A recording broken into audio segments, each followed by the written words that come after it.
안녕하세요. 전 푸른 바다가 펼쳐진 아름다운 도시 남해에서 사는 60대 여성입니다. 여러분들에게 제 이야기를 들려드리고 싶어서 노트북을 폈는데요. 제가 앉은 자리에선 남해 바다가 쫙 펼쳐져 있거든요. 햇살을 담은 바다가 반짝반짝 빛나는 모습은 정말 황홀해질 정도로 멋진 광경입니다. 모든 사람들의 인생이 저렇게 빛이 나면 좋겠지만 어디 그럴 수가 있나요? 칠흑 같은 어둠이 찾아오면 밤바다는 음울해지고 바람이 많이 부는 날에는 파도가 높아지는 것처럼 인생이란 바다도 좋을 때나 슬플 때가 있는 법이겠죠. 짧지도 그렇다고 길지도 않은 제 인생 이야기를 여러분들에게 들려드리려고 합니다.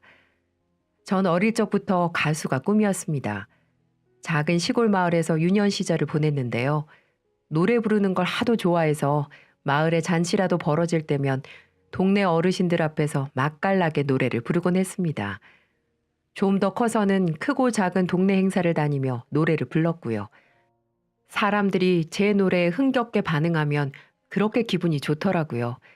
아마 그때부터 가수의 꿈을 가졌던 것 같아요.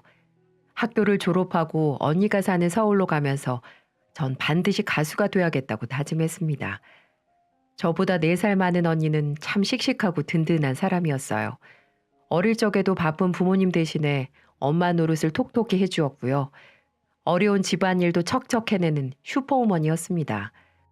언니는 일찍부터 서울로 올라가 직장을 다니며 자리를 잡았습니다. 거기서 듬직하고 착한 형부를 만나 결혼도 했습니다. 예쁜 딸도 하나 낳았고요. 솔직히 전 언니 하나 믿고 서울로 올라간 거였어요. 가수가 되겠다는 꿈을 부모님에겐 말하지 않았어도 언니에겐 말할 수 있었죠. 언니는 제가 멋진 꿈을 갖는 것에 무조건 찬성한다며 자기만 믿고 서울로 올라오라며 응원을 해주었습니다. 언니의 그 말 한마디가 얼마나 힘이 됐는지 모르겠습니다. 제가 독립할 수 있을 때까지 언니와 형부는 힘 닿는 데까지 도와주었어요. 당시에는 요즘처럼 실용음악학원이나 보컬 트레이닝을 받을 만한 곳이 없었거든요. 형부가 건너 건너 아는 사람을 통해서 레슨을 받을 수 있도록 도와주기도 했습니다. 정말 천사 같은 언니와 형부죠. 빡빡한 살림에 어린 딸도 키워야 하는 두 사람에게 시골에서 올라온 처제는 짐일 수밖에 없잖아요. 그렇지만 두 사람은 단 한 번도 싫은 내색을 하지 않았고 언제나 격려를 보내주었습니다. 그 덕분에 전 코러스 가수와 가이드 녹음 일을 하면서 조금씩 자리를 잡았고요. 몇 년 후에는 작은 무대 위에서 노래를 부를 수 있는 기회도 잡았습니다. 큰 돈을 버는 건 아니었지만 제겐 성공과 다름없었어요. 노래를 부르면서도 언니의 도움 없이 홀로서기를 할 수 있는 것이 제 성공의 기준이었으니까요. 아직도 생생하네요. 언니와 형부는 제가 노래를 할 때면 무대와 가장 가까운 곳에 자리를 잡고 앉아 열심히 박수를 쳐주었죠. 씩씩한 우리 언니는 엄지를 치켜 올리며 이렇게 말하곤 했습니다.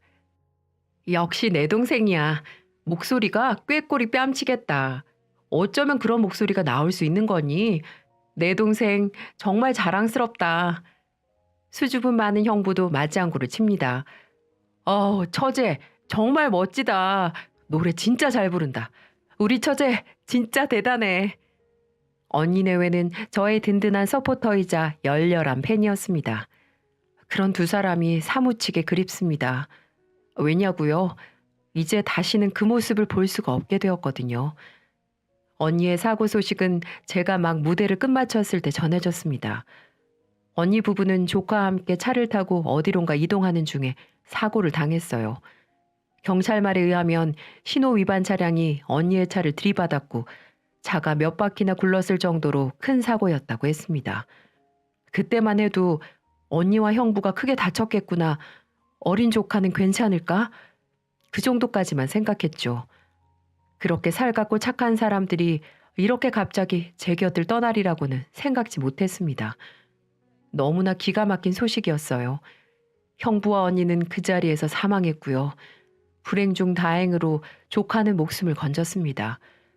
조카는 다발성 골절과 장기까지 손상된 증상이었어요. 무려 나흘 동안이나 의식을 찾지 못했는데요. 전 조카까지 죽는 줄 알고 얼마나 애를 태웠는지 모릅니다. 의사들이 심각한 기색으로 조카의 병실을 드나들었고 큰 수술도 몇 차례나 진행됐습니다. 전 언니 부부의 장례를 치르면서 아픈 조카까지 돌보느라 정신이 없었죠. 슬픔을 제대로 느낄 새도 없었습니다. 두 사람의 빈자리가 가슴이 찢어질 것처럼 아팠지만 우선 어린 조카를 먼저 살펴야 했으니까요. 그리고 며칠이 지나서야 겨우 의식을 찾은 조카가 언니를 찾았습니다. 이모, 우리 엄마 아빠 어디 갔어요? 분명히 나랑 여행을 간다고 했는데 왜 오지 않는 거예요? 성현아, 혹시 아무것도 기억이 안 나는 거니? 너한테 무슨 일이 있었는지 정말 아무것도 모르겠어? 무슨 일? 이모, 나한테 무슨 일이 있었어? 그래서 내가 병원에 있는 거야? 성현아. 조카는 사고 당시를 기억하지 못했습니다. 그래서 자신의 부모가 세상을 떴다는 것도 몰랐죠. 의사는 일정 기간이 지나면 잃었던 기억을 떠올릴 것이라며 충격에 의한 단기 기억 상실증 같다고 했습니다. 그렇게 병원에서 며칠을 더 보내고 난 뒤 조카는 의사의 말처럼 사고 당시를 기억해냈어요. 그리고 부모님의 죽음도 알게 됐죠. 엄마 아빠랑 다 같이 노래 부르면서 웃고 있었는데 쾅 하는 소리가 났고 엄마 얼굴에 피가 많이 났어요. 엄마가 막 울면서 살려달라고 했는데 아무도 구해주는 사람이 없어서. 조카는 마치 넋이 나간 사람처럼 당시를 회상했습니다. 이모, 진짜 우리 엄마 아빠가 하늘나라에 간 거예요? 이제 다시는 보지 못하는 거예요? 아이가 제 품에 안겨 통곡을 하는데 얼마나 가슴이 아프던지요. 전 그날 조카와 함께 야속하게 떠난 언니와 형부를 생각하며 하염없이 울었습니다. 하지만 언제까지 슬퍼하고만 있을 수 없었어요. 이제 현실적인 문제에 직면해야만 했으니까요. 아직 초등학교도 졸업하지 못한 어린 조카에 대한 거취 문제였죠. 미성년자니까 후견인이 맡아서 양육을 해야 하는데 마땅한 사람이 없다는 게 문제였습니다. 솔직히 전 조카를 키울 수 없다고 생각했어요. 아직 미혼인 제가 애를 데리고 산다는 것도 부담스러웠고 아이를 키우면 무대 위에 설 수 없을 거라는 막연한 생각이 두려웠습니다. 하지만 조카는 제 손을 꼭 붙잡고 놓지를 않았죠. 그러던 어느 날 형부의 형님 되시는 분이 절 찾아왔습니다. 그분은 당신이 조카를 키우겠다고 하셨어요. 사돈 처녀는 나중에 결혼도 하셔야 되고 아무래도 애를 키우기엔 어려움이 많으실 겁니다. 저희야 애들도 전부 컸고요. 조카 하나 키울 여력은 되니까 걱정하지 않으셔도 될 것 같습니다. 아, 감사해요. 우리 성현이 맡아주시기만 한다면 정말 감사하죠. 정말 감사했습니다. 저보다 조카를 훨씬 더 잘 키워주실 것 같았고요. 안정적인 환경도 조카가 성장하는데 꼭 필요하다고 생각했습니다. 이모, 나 큰아버지랑 살기 싫어. 그냥 이모랑 살면 안 돼? 성현아, 나도 그러고 싶지만 이모는 너와 함께 살 수 있는 여건이 안 돼. 대신 자주 보면 되잖아. 이모가 너 만나러 자주 올게. 난 이모랑 살고 싶은데. 결국 조카는 큰아버지 댁에서 살게 되었습니다. 한순간에 부모를 잃고 살아가야 할 환경도 바뀌었으니 어린아이가 얼마나 혼란스러웠을까요? 하지만 당시 제가 해줄 수 있는 건 그리 많지 않았습니다. 그렇게 몇 달이 흘렀어요. 어느 날이었어요. 집으로 전화가 걸려왔는데 울먹이는 조카의 목소리가 들려오는 겁니다. 성현이니? 무슨 일이야? 왜 우는 건데? 어서 이모한테 말해봐, 성현아. 큰엄마가 때렸어. 밥 남겼다고 막 때렸어. 뭐? 그게 무슨 소리야? 큰엄마가 자주 때려? 매일 때려. 말 안 듣는다고 때리고 반찬 투정한다고 때리고 잠 안 잔다고 때리고. 전 피가 거꾸로 솟는 것 같았습니다. 잘 보살필 거라는 말을 믿었던 제가 멍청했던 것이었죠. 왜 조카가 잘 살고 있는지, 그 사람들이 잘해주고 있는지 신경 한번 쓰지 않았던 제가 너무 미웠습니다. 전 그 길로 조카의 큰아버지 집으로 달려갔어요. 이모, 왜 이제 왔어? 성현이 여기서 살기 싫어. 나 좀 데리고 가. 어? 조카는 저에게 안겨 엉엉 울었습니다. 아이의 팔과 다리엔 시퍼런 멍자국이 가득했어요. 그 몇 달 사이에 얼마나 야위었던지 끼니는 제대로 챙겨준 건지 의심이 들었습니다. 큰엄마 되는 여자는 제가 나타나자 당황한 표정이 역력하더라고요. 지금 애 꼴이 이게 뭐예요? 설명 좀 해보세요. 네? 전 표독스럽게 따졌습니다. 왜 애를 데리고 가선 두들겨 패냐고. 이럴 거면 처음부터 맞지를 말지 왜 애를 이 모양 이 꼴로 만들었냐고 막 소리쳤습니다. 목청껏 큰 소리로 온 동네가 떠나갈 때 소리를 지르며 난리를 피웠습니다. 너무나 분해서 참을 수가 없더라고요. 전 조카를 저의 집으로 데리고 왔죠. 더 이상 그 사람들에게 조카를 맡길 수가 없었습니다. 그리고 관계기관에 이 사실을 통보했고 경찰서에도 알렸습니다. 아이에게 지속적인 폭력과 정서적 학대가 있었던 것 같다고. 그 때문에 이들은 후견인 자격이 없다고 적극적으로 주장했어요. 그 과정 중에 제가 몰랐던 사실도 알게 되었는데요. 사실은 언니 부부가 보험에 가입돼 있었고 두 사람의 보험금을 조카가 받게 된 것이었죠. 하지만 아직 미성년자라 후견인이 아이의 양육을 위해 일부 쓸 수 있었는데 그걸 큰아버지 내외가 모조리 꿀꺽 삼킨 것이었습니다. 그것 때문에 그들이 발벗고 나서서 조카를 데리고 간 것이었어요. 정말 허탈했습니다. 음악밖에 모르던 전 그런 돈이 있는 줄도 몰랐죠. 하지만 더 문제는 그들에게선 언니 부부의 보험금을 되찾을 수 없다는 것이었습니다. 이미 사적인 용도로 모두 사용해버렸다는 이유 때문이죠. 전 그 돈에 미련을 버리고 결심했어요. 이제 제게 중요한 건 조카를 데리고 오는 것 뿐이었습니다. 전 언니의 딸을 제가 직접 키우기로 결정했어요. 다행히 후견인 교체 절차는 어렵지 않게 마무리가 되었어요. 조카에게 상습적인 폭력을 가한 점이 인정이 됐고 조카 당사자가 저와 사는 것에 적극 동의를 했기 때문이었습니다. 그렇게 전 어린 조카를 딸 삼아 키우기 시작했습니다. 하지만 아이를 키운다는 것 자체부터가 어려움의 연속이었죠. 무명 가수라는 직업 특성상 수입도 일정하지 않았고요.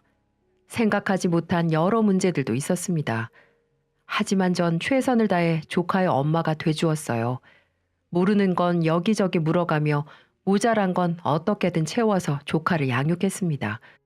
저는 부모가 없는 아이가 비뚤어지지 않고 올바르게 성장하길 바랬습니다.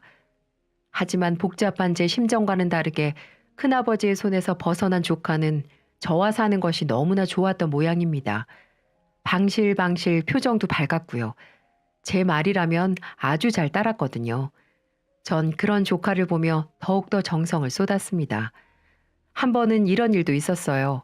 둘이 함께 칼국수를 사 먹었는데 그날 저녁 아이의 피부에 발진이 일어나고 열이 오르더라고요. 놀란 마음에 병원으로 데리고 가보니 조카에게 밀가루 알레르기가 있다는 거였습니다. 생명을 위협할 수준은 아니지만 지금부터 피부 발진이나 목 안이 부어오를 수 있는 아주 불편한 질병이었죠.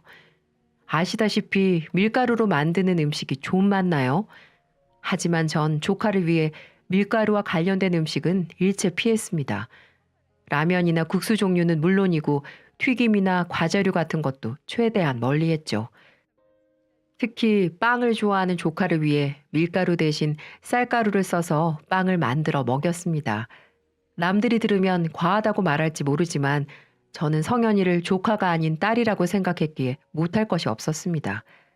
그렇게 시간은 쏜살같이 흘렀고 조카는 어느덧 고등학생이 되었어요. 그때를 생각하면 지금도 참 아찔한데요. 어느 날 학교에서 전화 한 통이 걸려오더군요. 바로 성현이 담임 선생님의 전화였습니다. 안녕하세요. 성현이 담임인데요.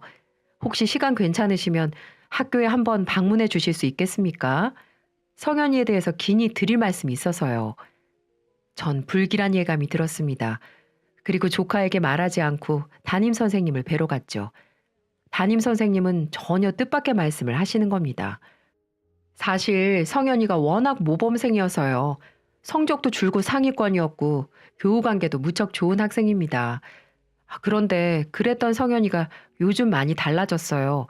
반 친구들과 다툼도 잦아졌고 여러 문제도 일으키고 있어요. 특히 성적이 떨어지는 게 큰일이네요. 이제 곧 3학년인데 계속 이런 식이면 성현이 좋은 대학에 진학하는 게 어려울지도 모릅니다. 네? 선생님, 그게 사실이에요? 정말 성현이가 그렇다고요? 전 성현이에게 아무 문제가 없는 줄 알았거든요. 죄송합니다. 전혀 몰랐어요. 예, 이해합니다. 사실 부모님들이라고 자식들의 모든 걸 알 수 있는 건 아니거든요. 아무튼 저 역시 성현이가 제자리에 돌아올 수 있도록 주의 깊게 살펴보겠습니다. 그러니 어머님께서도 많은 관심 부탁드릴게요. 정말 기가 막힐 일이었습니다. 그렇게 착하고 순한 아이가 반 친구들과 자주 싸우고 문제를 일으킨다는 말이 현실감 없게 다가왔거든요. 정말 무슨 일이라도 생긴 건 아닐까 걱정이 태산이었죠. 그렇게 복잡한 심정으로 집으로 돌아가는 길에 전 충격적인 걸 목격하고 말았습니다. 우연히 지나가는 길에 몰려있는 학생 무리에게 눈길이 갔고 그 무리 속에 섞여 있는 조카를 보았습니다. 제가 알던 아이가 아니었어요. 짙은 화장을 하고 있었고 손가락 사이에는 담배 한 개비를 끼우고 남자아이들과 깔깔대며 어울려 있었어요. 정말 기절하는 줄 알았죠. 마냥 모범생인 줄만 알았던 조카의 일탈은 제게도 큰 충격이었습니다. 화가 머리끝까지 난 저는 조카에게 다가갔습니다. 성현아, 너? 갑자기 나타난 저를 보고 놀라는 것 같았지만 친구들과 함께 있어서인지 금세 싸늘한 표정을 짓더라고요. 너 대체 지금 뭐 하고 있는 거니? 뭐 하긴요. 친구들이랑 놀고 있잖아요. 지금 그 말이 아니잖아. 그 담배는 뭐고 화장은 또 뭐냐고. 제가 그렇게 화를 내는데도 아이는 시큰둥한 반응이었습니다. 이모가 무슨 상관이에요? 엄마도 아니면서. 뭐라고? 아이의 그 한마디가 어찌나 서럽던지요.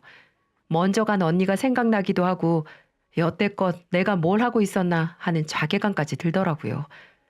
그날 전 처음으로 조카에게 손을 댔습니다. 아이의 뺨을 한 대 후려치곤 아무 말 없이 집으로 돌아왔어요. 그리고 아이의 짐을 싸기 시작했습니다. 제 뒤를 쫓아온 조카는 놀란 눈으로 말하더라고요. 이모, 지금 뭐 하는 거예요? 뭐 하긴, 짐 싸잖아. 제 짐을 왜 싸는데요? 지금 저 내쫓을 생각이에요? 그래도 상관없잖아. 나는 어차피 네 엄마도 아닌데. 이모, 너도 네 멋대로 살기로 결정한 거잖아. 그러니까 나도 내 마음대로 할 권리가 있어. 지금까지 널 키웠던 건 조카라서가 아니라 내 딸이라고 생각해서였어. 하지만 넌 그렇게 생각하지 않는 것 같으니까 서로 더 상처받기 전에 이쯤에서 그만두는 게 좋겠어. 너 성인이 될 때까지 생활비는 내가 책임질 거야. 하지만 이제 얼굴 보면서 한 집에서 사는 건 아닌 것 같아. 제 싸늘한 반응에 어지간히 놀란 모양입니다. 사색이 된 아이는 아무 말도 못하고 얼어붙어 있더군요. 이모, 제가 잘못했어요. 괜찮아. 이제 나랑은 상관없으니까. 그렇게 말하지 마세요. 그냥 호기심에 왠지 그렇게 놀아야 친구들 사이에서도 뒤처지지 않을 것 같다고 생각했어요. 제가 생각이 짧았어요. 죄송해요, 이모. 그리고 엄마가 아니니까 상관하지 말라는 말 정말 본심이 아니었어요. 잔뜩 주눅이 든 아이는 제게 사과했습니다. 물론 저도 그 사과를 받아들였죠. 제가 왜 모르겠어요. 조금 놀라긴 했지만 사춘기 땐 충분히 그럴 수 있습니다. 저 학교 다닐 땐 그보다 더 심했는걸요. 다행히 그 사건 이후로 조카는 제자리를 찾았습니다. 공부도 더 열심히 했고 학교 생활도 성실했죠. 무사히 고등학교를 졸업했고 좋은 대학에도 합격했습니다. 심리학을 전공한 조카는 혼자 힘으로 심리학 박사까지 됐습니다. 자식이 성장해가는 모습을 보면 딱 이런 기분이겠죠. 요만했던 조카가 훌쩍 커서 어른이 됐다는 건 그만큼 저도 늙었다는 의미일 겁니다. 비록 결혼도 못 해본 아줌마가 되었지만 후회는 없어요. 자식이 성장하는 걸 보는 만큼 큰 기쁨은 없으니까요. 이제는 심리학 박사로 불리는 조카는 TV에도 자주 얼굴을 비추며 유명해졌습니다. 심리 상담소도 오픈했고요. 직원도 열어둔 원장님이 됐습니다. 전 간혹 무대에 서며 노래를 부르곤 한답니다. 아직도 음악과 무대를 사랑하는 아줌마 가수죠. 하지만 그때만큼은 온 세상이 나만 바라보고 있는 것 같아서 너무 행복하답니다. 그래서 여전히 마이크를 놓지 못하는 것이죠. 그런 제게 큰 시련이 닥쳐왔어요. 어느 날 관객들 앞에서 노래를 부르고 있었는데 갑자기 온 세상이 빙글빙글 돌며 숨이 턱 하고 막히는 게 아니겠어요? 정말 식은땀이 줄줄 흘러내리더군요. 저는 단 한 발자국도 뗄 수 없을 정도로 엄청난 공포심을 느꼈습니다. 긴 세월 동안 무대 위에 서면서 단 한 번도 경험해보지 못한 느낌이었죠. 그것이 공황장애라는 사실도 나중에서야 알게 됐습니다. 이모, 공황장애는 그냥 넘어갈 수 있는 병이 아니에요. 이거 잘못되면 우울증이랑 같이 와서 큰일 날 수도 있어요. 조카는 심각하게 치료를 권유했어요. 저도 무대를 서야 했기에 약물과 행동치료를 병행하면서 적극적으로 치료에 나섰죠. 하지만 이 공황장애란 놈은 쉽사리 극복되지가 않더라고요. 괜찮은가 싶다가도 가슴이 빠르게 뛰며 숨이 막혀오는데 죽을 것 같다는 공포심에 다리가 풀리기 일쑤였습니다. 언제 어디서 터질지 모르고 얼마나 지속될지 예상할 수도 없었어요. 차라리 일상생활 중이라면 더 나을지도 모르겠어요. 더 큰 문제는 노래를 부르고 있을 때였습니다. 관객들 앞에서 노래를 부르다가 주저앉은 적도 여러 번이었어요. 당연히 제가 설 무대는 점점 줄어들었고 결국 어느 순간 절 불러주는 곳이 사라지고 말았죠. 공황장애 때문에 전 노래를 부르지 못하게 된 것이었습니다. 저는 좌절할 수밖에 없었습니다. 제가 설 무대가 없다는 사실이 절 무너뜨리고 있었어요. 그러자 제 일상은 빠르게 무너지더군요. 불안감과 초조함이 절 망가뜨렸고 어느 순간 일상생활을 하기 힘들 만큼 나약해졌습니다. 바스락거리는 소리 한 번에 이틀을 알아누웠고 누군가의 발자국 소리에 꺽꺽 숨이 막혔고요. 그런 제게 유일한 희망은 조카였어요. 조카는 절 치료하기 위해 가진 노력을 다했습니다. 유명하다는 정신건강의학과는 모두 찾아다녔고 제가 깨져버리기라도 할까봐 세심하게 보살펴 주었죠. 아마 조카가 아니었다면 제 증상은 훨씬 더 심해졌을 겁니다. 그러던 어느 날 조카가 제게 말하더군요. 이모, 나랑 바닷가에서 살래요? 바닷가? 탁 트인 바닷가요. 거기서 파도 소리도 듣고 이모 노래도 듣고 그렇게 살고 싶은데요. 너 하는 일은 어쩌고. 저 하는 일이 뭔데요? 사람 만나서 상담해 주는 게 일인데 장소가 뭐가 중요해요? 그래도 이제 겨우 유명해졌는데 서울에서 살지 않으면 처음부터 다시 시작해야 하잖아. 아니에요, 그런 거. 아무 데서나 가서 일해도 돼요. 이모랑 함께라면 다 괜찮아요. 조카가 왜 그런 제안을 하는지 알고 있었습니다. 제가 앓고 있는 공황장애 때문에 산 좋고 물 좋은 동네로 옮기려는 생각인 거죠. 조카의 배려는 고맙지만 제가 짐이 될 수 있나요? 전 고개를 가로저었습니다. 아니야, 성현아. 너 이모 걱정은 말고 네 걱정이나 해. 아무리 시골에서도 할 수 있는 일이라지만 서울이랑 똑같니? 그래야 좋은 남자 만나서 결혼도 하지. 아유, 그런 건 이모 걱정부터 하셔야 하는 거 아니에요? 나는 이미 물 건너갔고. 참 다정하고 사려 깊은 아이죠? 조카에겐 엄마가 없고 제겐 딸이 없지만 이미 우리 두 사람은 서로의 결핍을 채워주며 둘도 없이 소중한 존재가 되었습니다. 조카는 제 만류에도 굳이 절 데리고 남해로 갔어요. 걔는 여태껏 벌어놓은 돈과 대출을 보태 정원이 딸린 근사한 2층 집을 장만했습니다. 1층은 카페로 개조를 했고 2층은 조카의 상담실로 꾸몄죠. 다른 거 몰라도 전망 하나는 정말 기가 막혔어요. 왜 조카가 굳이 이곳으로 가자고 했던 건지 알겠더라고요. 뻥 뚫린 바다를 보고 있으면 숨이 막힐 것 같은 증상이 잘 나타나지 않았고 우울한 감정이 거짓말처럼 사라졌거든요. 그러다 점점 제 자신이 공황장애를 앓고 있다는 사실이 잊혀질 정도로 서울에 살고 있던 때와는 비교도 할 수 없을 만큼 증상이 많이 호전됐습니다. 이 모든 게 조카 덕분이었습니다. 이모, 왜 저한테 자주 만들어주던 빵 있잖아요. 빵? 쌀가루로 만든 빵? 네 밀가루 알레르기 때문에 만든 빵 말하는 거지? 그건 왜? 그걸 만들어서 팔아보는 거 어때요? 저처럼 밀가루 잘 먹지 못하는 사람들한테 먹힐 것 같은데 그게 아니더라도 빵 자체가 맛있으니까 사람들이 좋아할 거예요. 어? 정말 그렇게 생각하니? 네, 확실하다니까요. 그거 만들어서 커피랑 같이 팔아보세요. 엄청 인기 많을걸요? 전 조카의 말을 듣고 빵을 만들어 팔아보기 시작했습니다. 그런데 이게 웬일입니까? 정말 상상치도 못한 일이 벌어지기 시작하는 겁니다. 처음엔 몇 개씩 팔리던 빵이 점점 입소문이 나기 시작하더니 하루 판매량이 수십 개를 훌쩍 넘기는 거예요. 그것도 제가 만들 수 있는 개수가 정해져 있으니 그런 거고, 만일 더 만들 수 있다면 훨씬 더 잘 팔리겠죠. 그래도 욕심 부리지 말고 제가 소화할 수 있을 만큼만 만들어서 팔아야겠다고 생각했는데 제 의지와는 다르게 일이 점점 커지는 겁니다.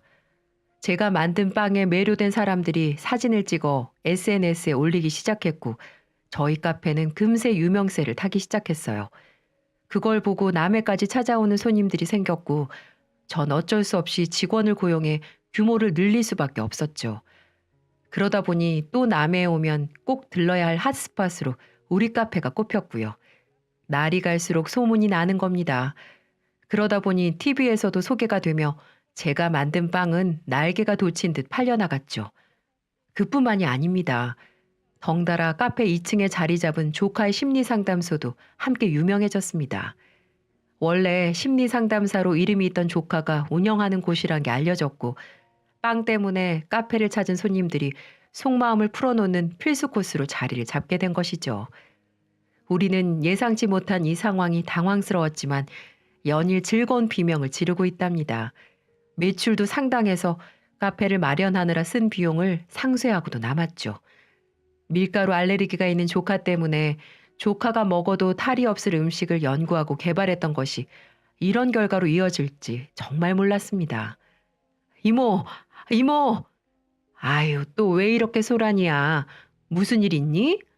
저 금방 엄청난 전화를 받았어요. 전화? 어디에서 온 전화인데 그래? 놀라지 말고 잘 들어요. 이모, 제 빵으로 유명한 회사 알죠? 거기서 이모 빵으로 체인점 사업을 하고 싶대요. 어? 체인점 사업? 네, 그렇게 되면 이제 이모 빵은 전국에 쫙 깔리는 거예요. 이번 주에 미팅하러 오겠대요. 아, 그래? 대형 유통회사에서는 제 빵을 브랜드화시키자는 제안을 했습니다. 밀가루로 만든 음식을 잘 소화시키지 못하는 글루텐 알레르기를 가진 사람에게 아주 매력적인 빵이라며 아주 건설적인 제안들을 해오더라고요. 아직 결정은 하지 못했습니다. 제가 그 정도의 능력이 있는 사람인지도 잘 모르겠고 혹시라도 다른 사람에게 민폐를 끼치지 않을까 조심스러웠거든요. 작은 무대 위에서 노래 부르는 것이 마냥 행복했던 제가 이제 이렇게 잘 나가는 사장님이 되었으니 사람 인생이라는 거 참 알다가도 모르겠죠. 하늘에서 흐뭇한 표정으로 지켜보고 있을 언니 부부도 무척 좋아할 거란 생각이 듭니다. 어떠셨나요, 여러분들? 이제 제 이야기는 여기까지입니다. 지금까지 끝까지 들어주셔서 감사합니다.